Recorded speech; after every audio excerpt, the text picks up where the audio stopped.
All right, the Eagles are in first place in the NFC East, but they stink. And, I mean, they do. Doug Pederson. You stink. The coach, you stink. Coach Pederson of the Eagles was on WIP earlier today talking about who's to blame for the fact that the Eagles do indeed currently stink. I'm pissed off. I'm pissed off at myself. I'm pissed off at the way we played. And it's just it frustrates me. It frustrates me to no end. And, you know, we have too much pride, and I have too much pride. These players have too much pride. We work our ass off during the week, and you know, it's frustrating. It is frustrating, and you know, blame it on me all you want. I'll handle it with the players. You can blame it on me. I'm a big guy. I can handle it. That's fine. But this is. We're self-inflicting ourselves. We are killing ourselves. We're shooting ourselves in the foot. All those cliche little, you know, statements is still showing up, and it's frustrating. Let me tell you, the Sims-isms are catching on. Self-inflicting ourselves. That is right out of the Christopher David Sims lexicon. It is spreading. Yeah, Peter, here's what amazes me about what happened to the Eagles yesterday. Doug Pederson, an Andy Reid disciple. One of the things we know about Andy Reid, to give him 2 weeks to get ready for somebody, far more likely than not, he's not losing. The fact that the Eagles, with 2 weeks, could not get it together to beat the Giants. Are you kidding me? And I saw last night on NFL Network, there was a question on a graphic. Is Doug Pederson in trouble? And my first thought is, how could he be in trouble? He won a Super Bowl. He's been to the playoffs the last 3 years. Even if they don't win the division this year, it's only one consecutive season without playoffs. How could he be in trouble? But, you know, you got a lot of impatient Eagles fans. I don't know how impatient Jeffrey Lurie, the owner of the team, will be, but something's not right. And even if nothing significant happens after this year by way of accountability, I think everybody's going to be on the hot seat next year if they fail to win the division, and there still is this sense that they aren't getting the most out of the talent that they have. Well, Mike, I mean, I think Doug Pederson can be as frustrated as he wants to be, but he can't play the game. And I think he made a dumb play call yesterday with 20 minutes to go. He's behind by 4 points. Why in the world you go for 2 at that point is just totally beyond me.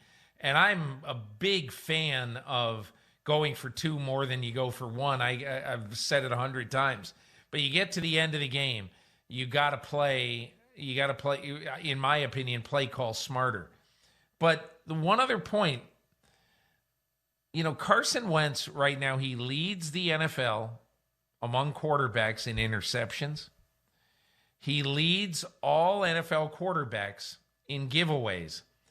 And his passer rating is down 30 points from 2 years ago. And Mike, you can get all huffy and puffy, and you can have guys in the locker room say, hey, we're 100% behind Carson Wentz. He's playing like crap.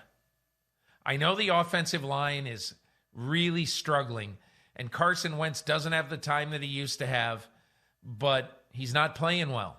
And we have been saying this the entire year. There's something wrong with Carson Wentz, period. So let's diagnose that instead of just continually falling on your sword. And again, I realize you can't come out publicly if you're Doug Pederson or Howie Roseman or Jeffrey Lurie and say, I'm really worried about Carson Wentz. But Mike, do you think any of those guys truly is not really worried about Carson Wentz? They're all worried about him. What happened to the Carson Wentz of 2017 and 18? Because that guy's not playing right now. My very low-tech, uninformed opinion on this is that Carson Wentz is trying in any given moment, on any given snap, to justify in one throw, in one decision, in one play, moving up to get him with the second pick in 2016, picking him over Nick Foles after 2018, and giving him $33 million a year in early 2019. He's trying to make them right on all those things, on all those all-in moves at one time. And he's just trying too hard, Peter, to do too much. You know, in the NFL right now, if you have a quarterback you pick very high, you have to give him a very long leash. It's unlike at any other position, quite frankly. If a left tackle you pick in the top 10 is getting the quarterback killed and it lasts for 10, 12, 16, 18 games, that guy's gone. He's not gone as a quarterback if he does that. Look at how long Mitchell Trubisky had.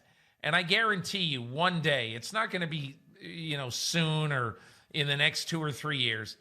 If Matt Nagy gets fired by the Bears, someday he'll be sitting on his sitting in his rocking chair, and wondering, how come the one chance I had, I didn't get it done? And everybody's going to say to him, it was Trubisky. And deep down, I guarantee you, he may not ever say it publicly, but I guarantee you that's probably what he'll think. And it's painful. It's unfortunate. And you might be a great, great football coach, but a lot of times you are sentenced to play with the quarterback who either you drafted or who was drafted before you, and you've got to make it work. And sometimes it doesn't work, and all of a sudden, bang, you wake up one morning and you're the offensive coordinator again in Jacksonville or whatever it is, and you say, what happened? How did I blow my chance? Hi, I'm Mike Tirico, and thanks for watching. Make sure to hit subscribe for the latest news and highlights from NBC Sports.